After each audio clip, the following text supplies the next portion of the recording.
fingertips.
Seems to have taken a moment to connect to some of the streaming services there, so appreciate you guys being patient. It's Bishop on Air. Happy Monday. Morning to those joining the live chat.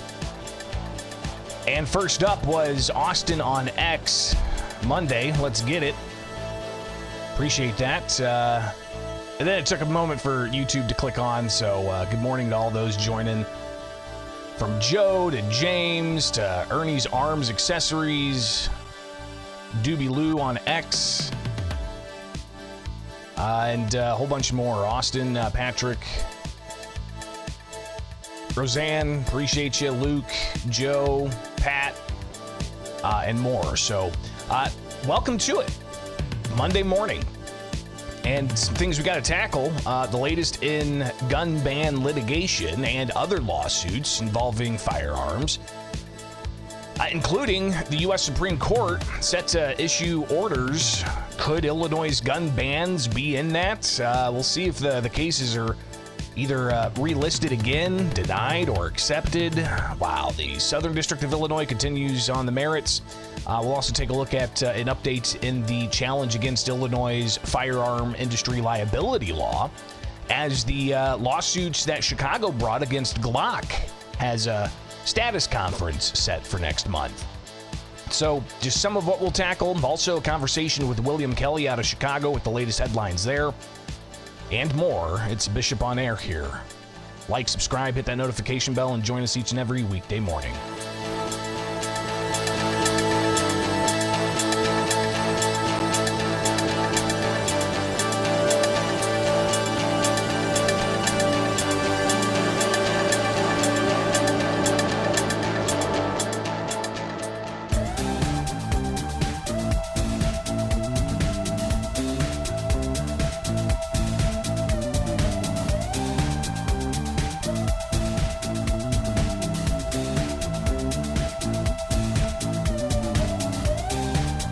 Conference date set in the challenge that the firearms industry brought against a law Illinois Governor J.B. Pritzker signed, allowing for the state attorney general and anybody really to go after the firearms industry to hold them liable for a variety of things.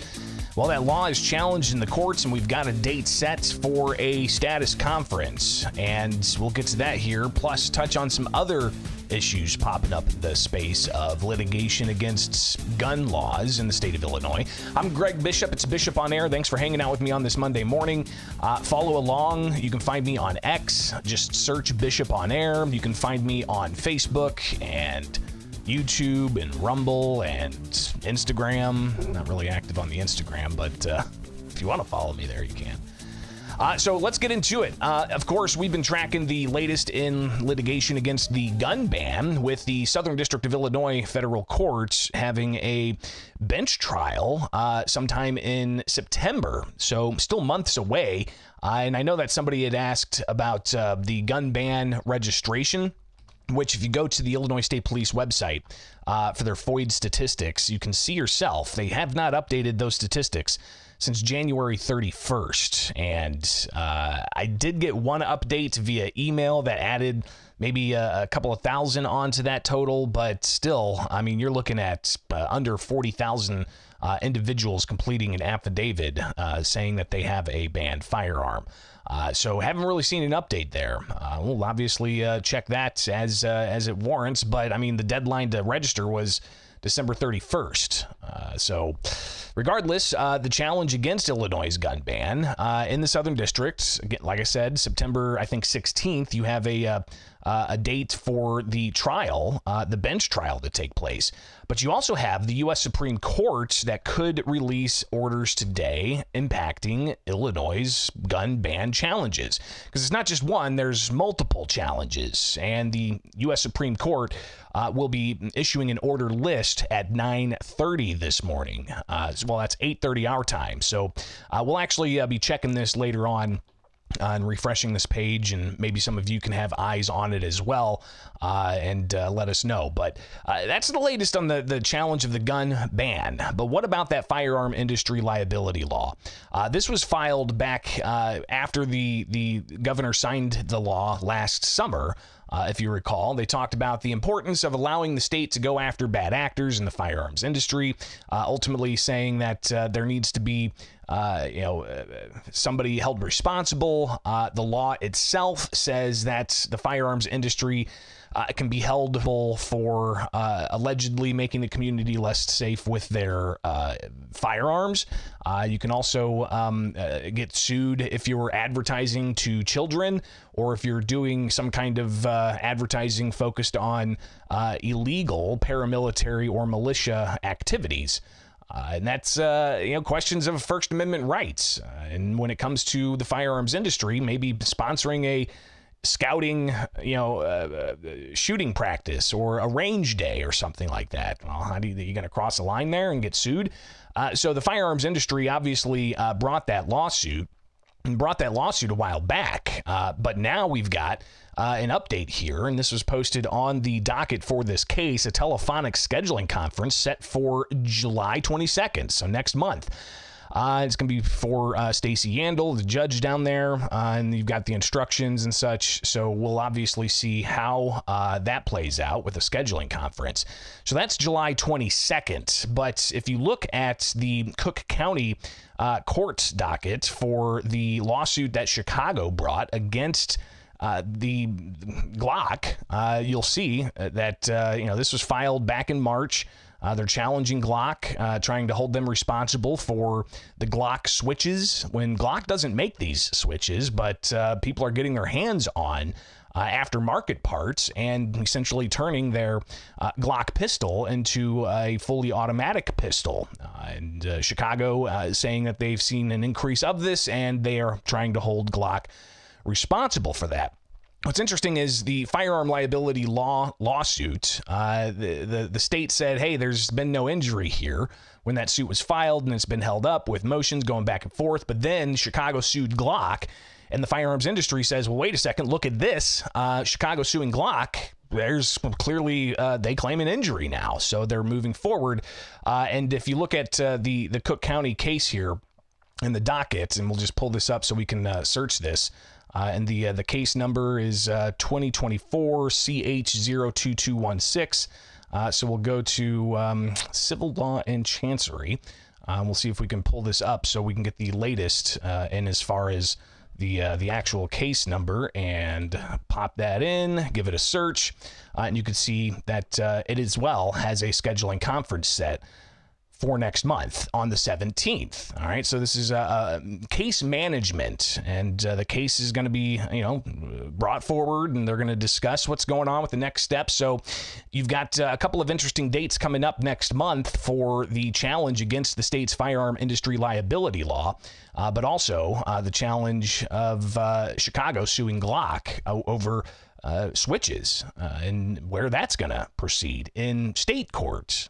All of this coming to a head as more and more you've got questions about whether or not these types of lawsuits are even allowable.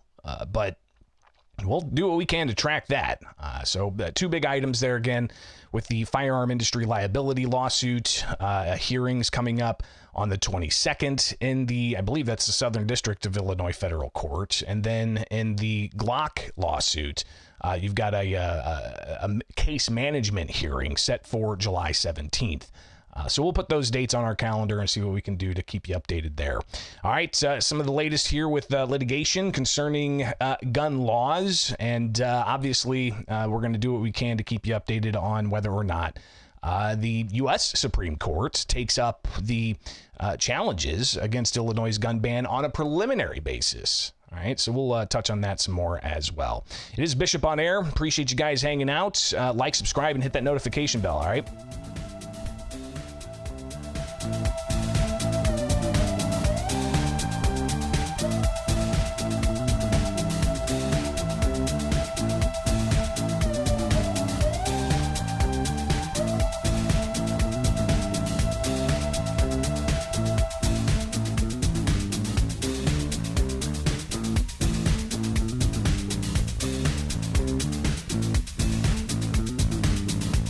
Pay for the largest state spending plan in state history. Illinois Governor J.B. Pritzker has signed the $750 million tax increase measure that passed the Illinois State House. Welcome in. It's Bishop on Air. Thanks for being here and joining me each and every weekday morning. Like, subscribe, hit that notification bell, and be sure to check out thecentersquare.com. It's where I'm at full time, and you can see all the news articles about what's going on in Illinois. And we've got a lot of stories there of legislation that's advanced pending action by the governor, other measures that are being considered by the governor. So be sure to check that website out because they passed 465 different measures this spring session that just wrapped up. And in Illinois, it's not a whole lot of legislation. Last year, they passed 665 bills.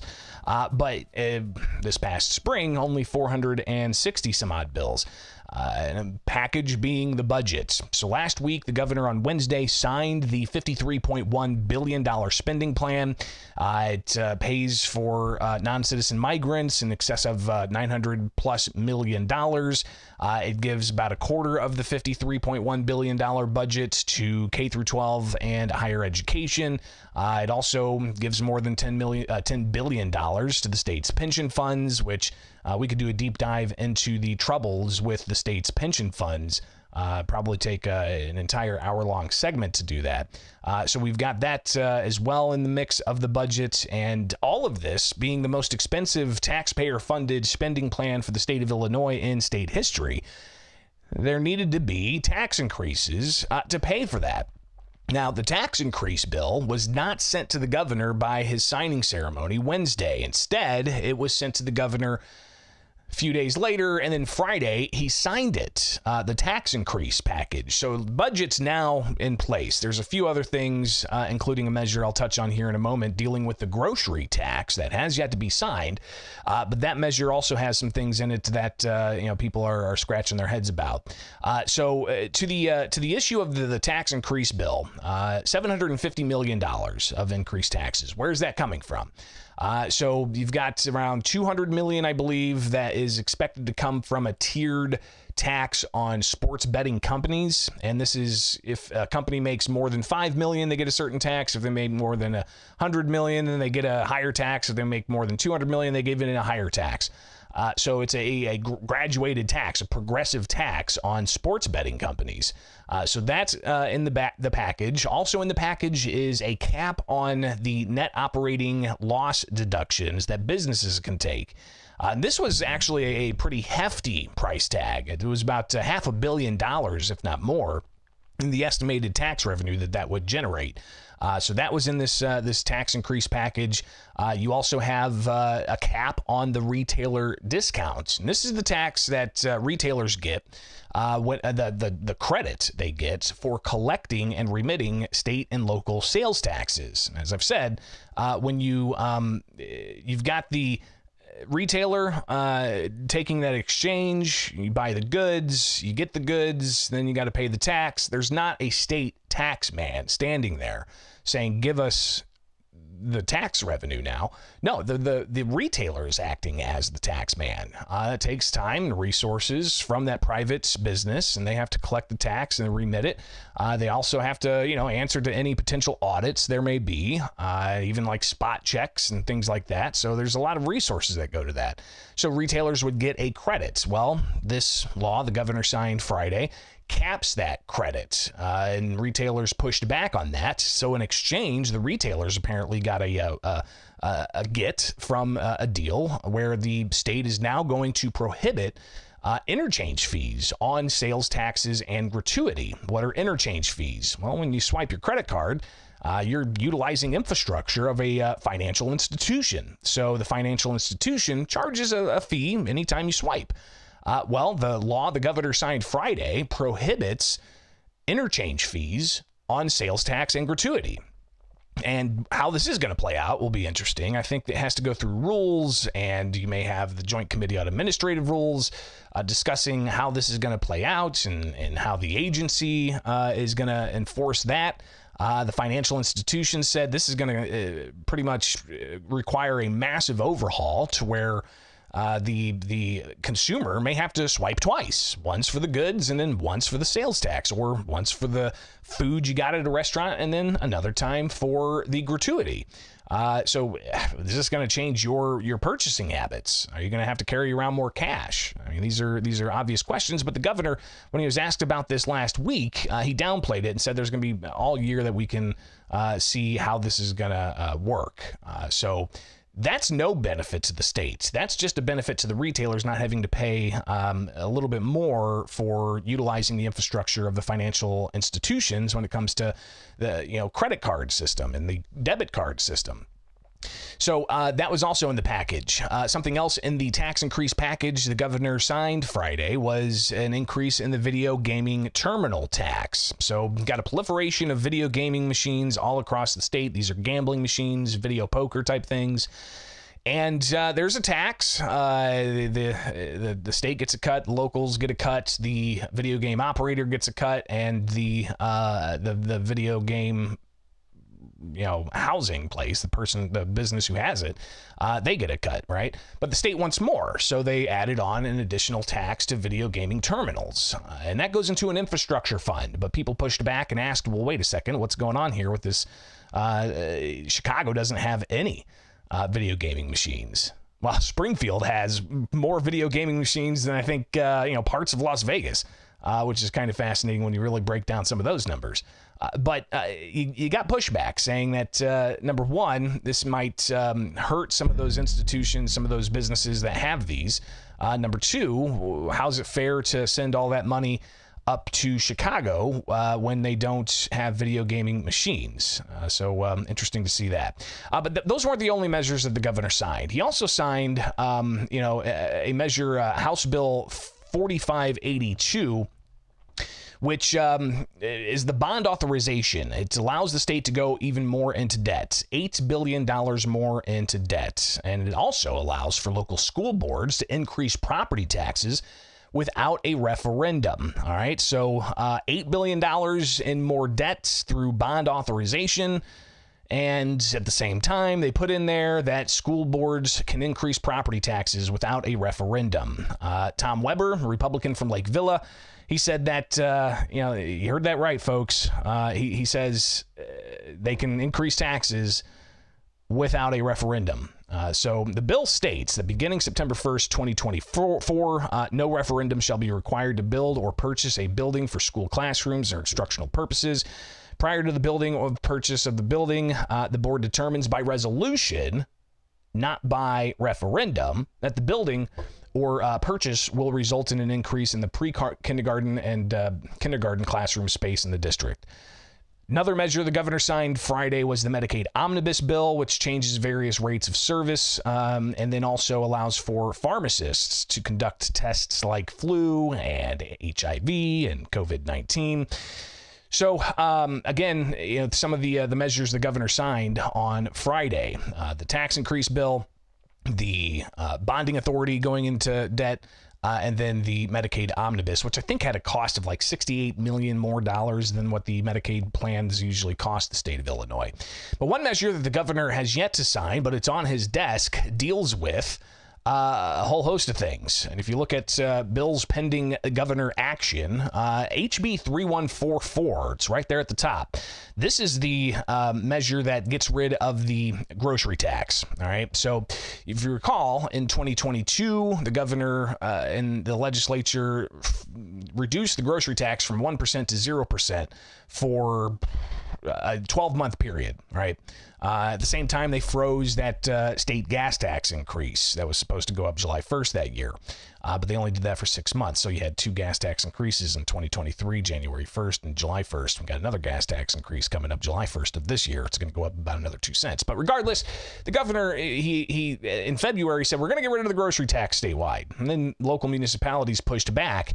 And they said we're going to lose out on like $300 million locally, and there was no backfill. Well, instead of going with the Republicans' idea of taking some of the local government distributive fund dollars and putting that into local coffers to backfill the loss of the grocery tax, apparently the legislature decided to give local governments more taxing authority. So when you look through this bill synopsis here on ilga.gov, of House Bill 3144, yes, House Bill 3144. You'll see that, it reduces the grocery tax, but at the same time, it allows for municipalities to increase their own grocery tax. But it also authorizes corporate authorities of any municipality by ordinance to take effect January 1st, 2026 to impose a 1% tax upon the business of selling groceries. It adds certain non-home rule use and occupation tax is subject to referendum approval, makes other changes. So you've got the ability for governments, local governments, to increase taxes on individuals. So when, again, you look at the $750 million tax increase bill, that gives school boards the ability to increase property taxes without a referendum. And then you've got in the grocery tax reduction bill, local governments being given the power to increase taxes.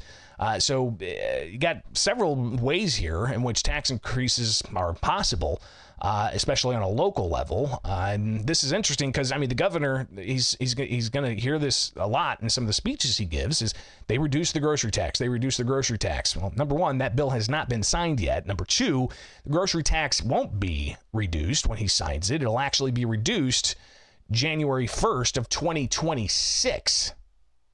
January 1st of 2026. So Republicans pushed back on this idea, saying it was an election year stunt. Again, the governor has yet to sign that measure, but we'll be watching the bill announcements when he ultimately does enact these and other measures. All right. It is Bishop on Air. Like, subscribe, hit that notification bell. Join me each and every weekday morning as we break down some of the news impacting you here in Illinois. So greatly appreciate you guys being here. Follow me anywhere. Just search Bishop on Air and we can connect that way.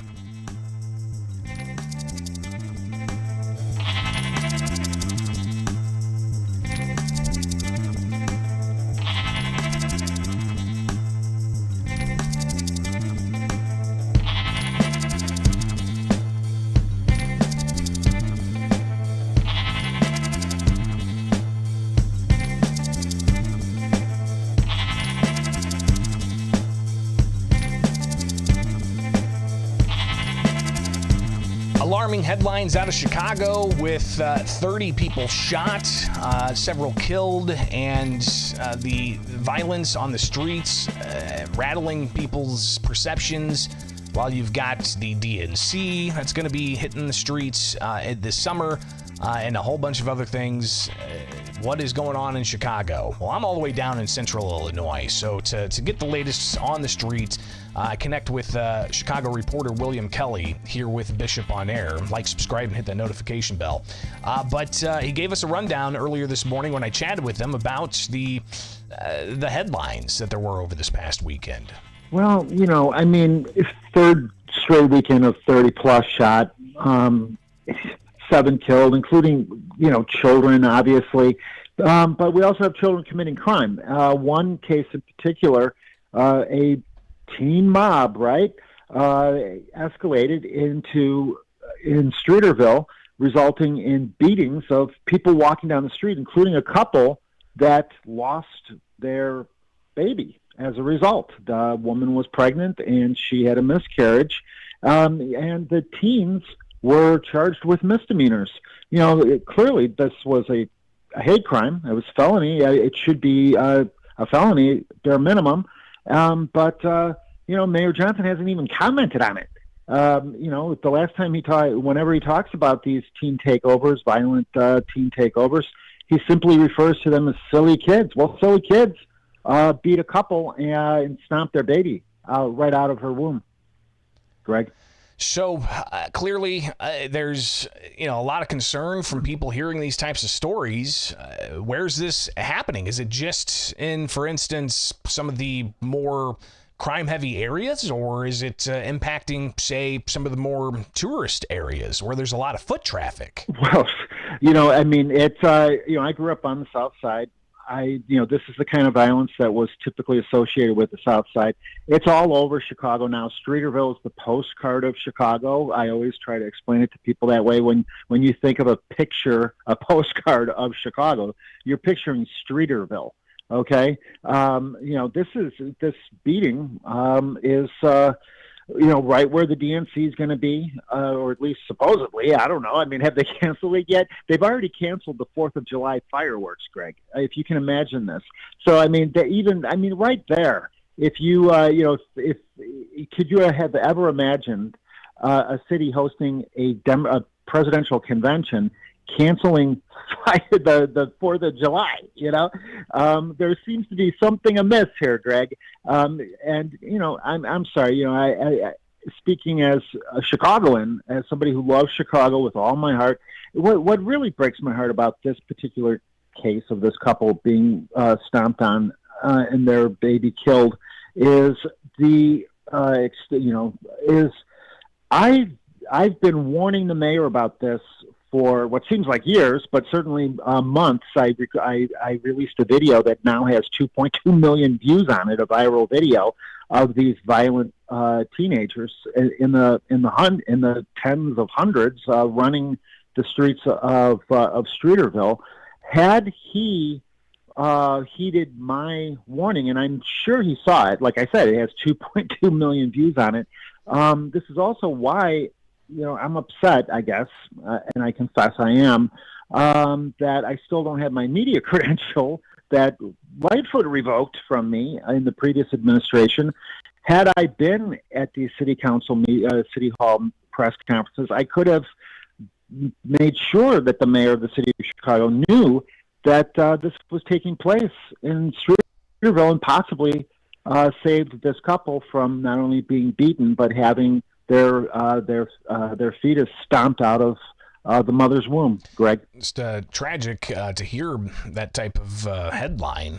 In the conversation I had with William Kelly this morning, we also talked about perceptions. And yeah, when you see video like he shared of what looks like a pretty, attractive place to go to see a movie and do some shopping. There's heavy police presence, a lot of people on the street, but then there's some kind of fracas of sorts and kids running right here in what you would assume would be a bustling, commerce area. And as William Kelly reports, the perceptions and trying to manage those perceptions, some taking a different approach rather than being open and honest with their constituents. Well, Chicago alder person, Greg, get it right. Hoppenworth says that she will stop sharing crime alerts with her constituents because she's afraid that it will create a bad perception of apparently black criminals. But understand this, Greg, if the criminals were white, she would be screaming bloody murder. How do I know this? Because I grew up in Chicago, and I know that, Jesse Jackson, Reverend Jesse Jackson, is a perfect example of this. the only time you would ever see him out protesting anything would be if it was a white police officer and a black victim. Well, we haven't seen anything along those lines for quite some time, because from what I'm hearing from my police sources, there's really not a huge appetite to try and arrest any of these violent criminals, because the last dozen or so police officers who tried faced disciplinary action, Greg. What does this all mean for the summertime, especially heading into the Democratic National Convention? Something else that Chicago reporter William Kelly provides a bit more context on. Well, what's being predicted from Police Superintendent Schnelling is everything's under control. We don't see, but once again, if everything was under control, then the Streeterville couple would still be preparing for the birth of their baby, right? Clearly, everything is not under control. If Mayor Johnson's politically appointed police superintendent Schnelling can't handle these silly kids stomping on Streeterville residents, how is he going to protect Governor Pritzker's DNC party guests? That's the obvious question, unless maybe his only focus is DNC party guests, and to the exclusion of Chicago residents, Greg. And finally, one of the headlines getting a lot of attention out of Chicago is the cost that's being reported for Chicago Mayor Brandon Johnson in hair and makeup. And William Kelly has to react to that as well. Craig, you can't make this stuff up. It gets crazy. It gets more and more absurd every day. Apparently, Mayor Johnson, and maybe this explains why he isn't paying any attention to Chicago crime and violence. Apparently, he spends all of his time and money on hair and makeup. I remember when Mayor Lightfoot, I got in trouble for pointing out that she was getting her hair done during the lockdowns, when people like you and me faced some kind of penalties for getting a haircut or going outside, and she was getting her hair done, if you remember that famous photo. But now here we have Mayor Johnson spending over $30,000 on hair and makeup. Who does that? It doesn't even. I'm having a hard time understanding what is the real issue here. Is there some kind of hair and makeup kickback scheme going on? I don't know. Allegedly, I'm trying to figure it out. It doesn't seem to. I can't quite make sense of this. But $30,000, Greg, and this is a man who can't pay his water bill. Appreciate William Kelly, again, providing some of the headlines and his thoughts on what's happening in Chicago. And if you need to find him, it's real easy. Just search Chicago reporter William Kelly, and it'll pop right up. He's also a regular guest on Fox News as well, but you can see his exclusive reports on his X page and elsewhere. So appreciate him taking the time with us here with Bishop on Air. All right, like, subscribe, hit that notification bell, and we're live and right here with you each and every weekday morning, so make it happen.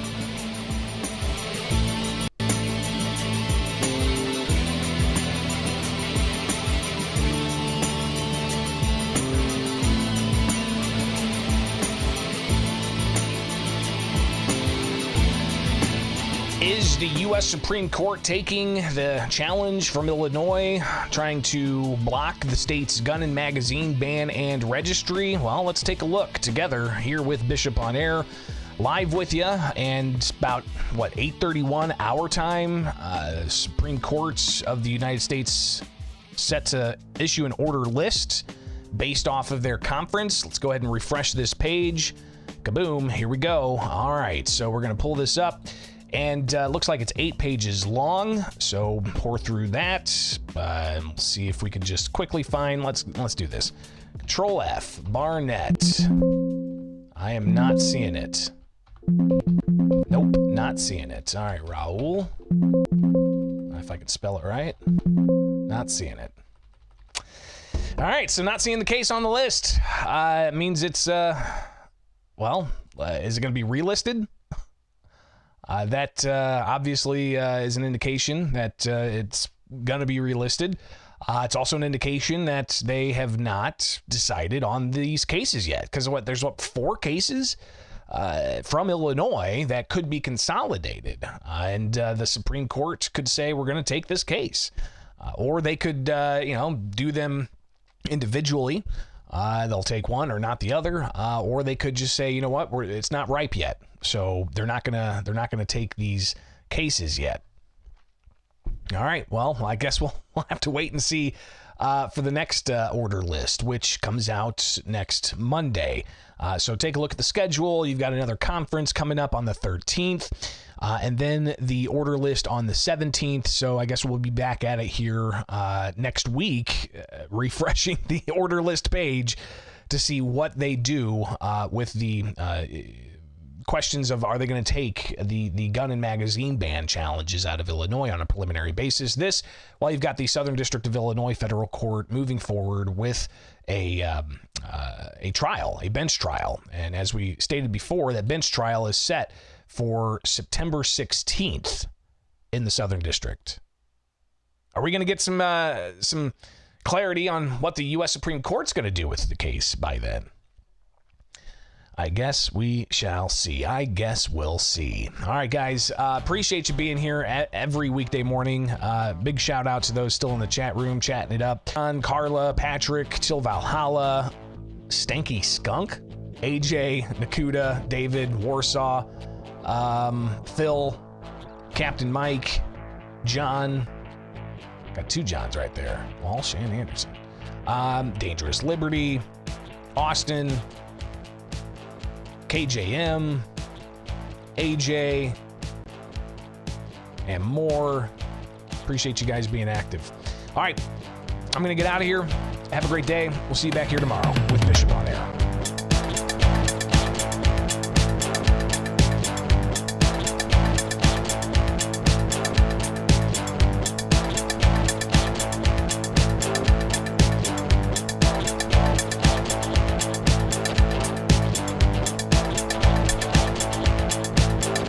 It's telling me 90 people are watching on X. That's pretty awesome. 187 watching on YouTube. I don't even know how many are watching on Facebook or Rumble, for that matter. Good stuff. All right, guys. 90 people watching on X. That's sweet. Sweet. All right. Later on, guys.